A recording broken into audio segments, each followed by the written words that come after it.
I was born with a heart defect. Basically, you're supposed to have 4 chambers in your heart, 2 on the top, 2 on the bottom, and I was missing the wall between my bottom 2.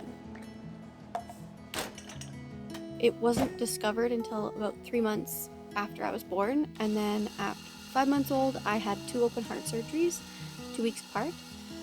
When I was about 2.5, I had another surgery, and that was like the final surgery to quote-unquote fix me and make my heart functional.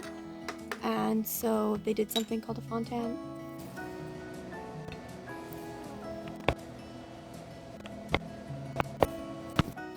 The surgeries weren't to fix it necessarily, they were more to make it functional, because when I was born, basically the blood that had oxygen and the blood that didn't was mixing.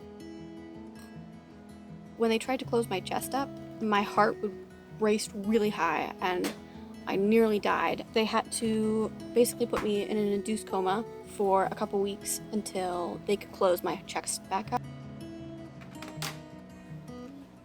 When I was 6 years old, I got a blood clot. My dad and I were at the park and I was on the monkey bars, and as I grabbed with my right hand, I lost feeling from the elbow down in my right arm. I can remember laying on the couch in our house while my parents tried to find a pulse in my right arm.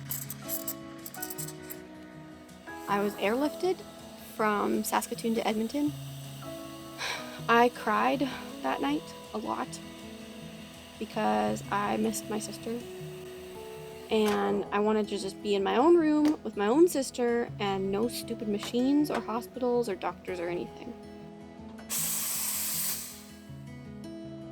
I think right after my surgery, and I was still attached every which way with wires and IVs and whatever, my mom remembers that she was in the room. She said that I looked at her, I opened my eyes, and I mouthed the words, "Mom, I want to go home."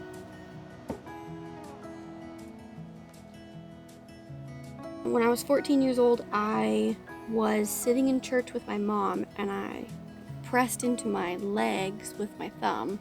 It made a dent. And my mom immediately panicked and went, "How long has that been happening?" They accidentally stumbled upon the fact that I had celiac disease.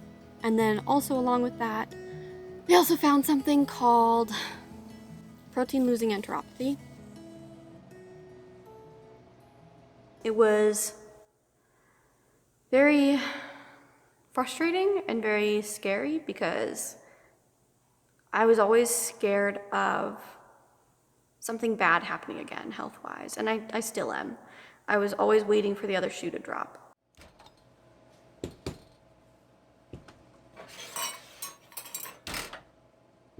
I had never had an issue with hospitals before, but medical experiences when you're a kid, it is an inherently traumatizing experience, but whether or not you are traumatized from it is a different story, and I wasn't until I was 14.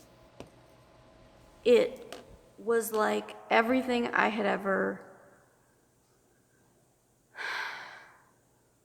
was ever scared of happening was happening.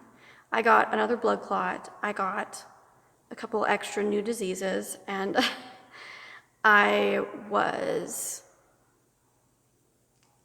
at a place where I was so totally controlled by my illnesses because I had to eat a certain way and I had to take medication at certain times during the day and I had to test my blood weekly for one of my medications.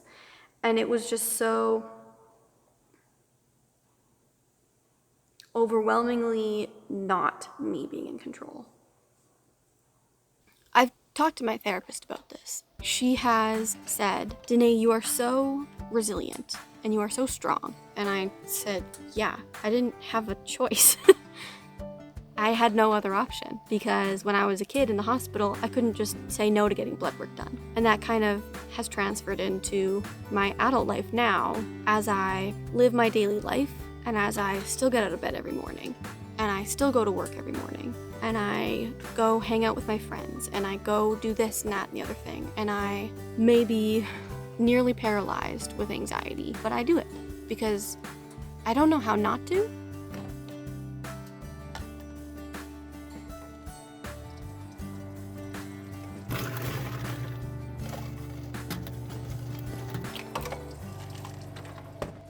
Sometimes I think that people think that mental illnesses happen in phases or they happen only in seasons of your life, but it's such a constant thing for me, and yet it's not a death sentence. You can be two things at once. You don't just have to be sad, or you don't just have to be fully happy or fully sad.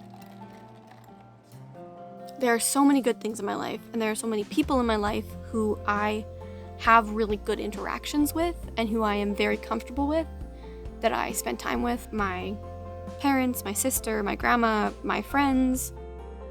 I have lots to be excited about in my future. I am going to school in the fall. Anytime I talk to anyone about going to school, I get so excited because I am genuinely so excited to be able to do something that I'm passionate about. And I just don't want it to be a repeat of high school. I want it to be something I can genuinely enjoy, and that I can make it through without having to make it through, and get to the other side and get a job and be able to do that confidently and be able to live my life and enjoy it truly.